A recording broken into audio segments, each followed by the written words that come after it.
Speaker, my questions to the Premier. Premier, in the 2015 budget, you announced that there would be a $50 million reduction in the funding to Ontario's medical laboratory companies.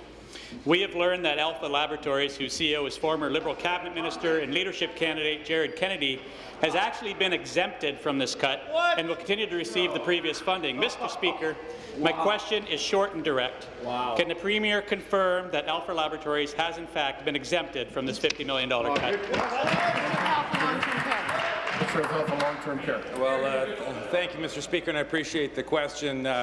We have a proud tradition in this province of working closely with our community laboratories, including smaller laboratories like Alpha Laboratories, but also Life Labs and Dynacare, and extraordinary ability to provide the services at the quality that Ontarians expect. However, Mr. Speaker, we've been working closely with those labs to see how we can find further efficiencies. We've actually asked for a panel to be set up, which they have, and they've just recently concluded their report, to look at how in the short and medium and long term we can provide those efficiencies, we can ensure that the quality is the highest, that we can support our community laboratories to do even better work that they do. So I'm currently reviewing that report. I have met with all stakeholders quite frequently over the course of the past year. We'll continue to do so as we develop a program that Ontarians can be proud of. Thank you.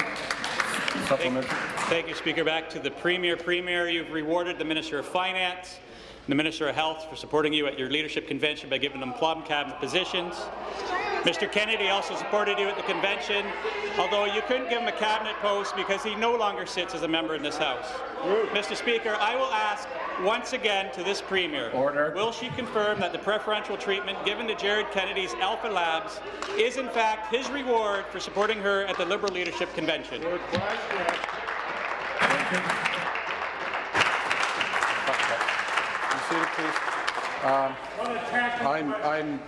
Excuse me. Very borderline, and I'm going to let it pass, but I would warn all members that you're not making those kinds of accusations directly or indirectly to any member in the House. And while I have the clock stopped, I'm going to remind all members that you address each other by either your title or your riding. And by doing so, it helps the tone of the place. Minister of Health. Well, thank you, Mr. Speaker. And so as I mentioned, we have a laboratory services expert panel that was created in coordination and in concert with our community labs. Has been looking, and experts in the field and outside of the field that can provide us with the information and the recommendations that we need to strengthen our community labs that provide such a vital service to Ontarians.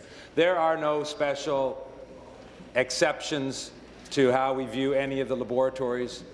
We are looking at this purely from one vantage point, working and acting in the best interest of Ontarians.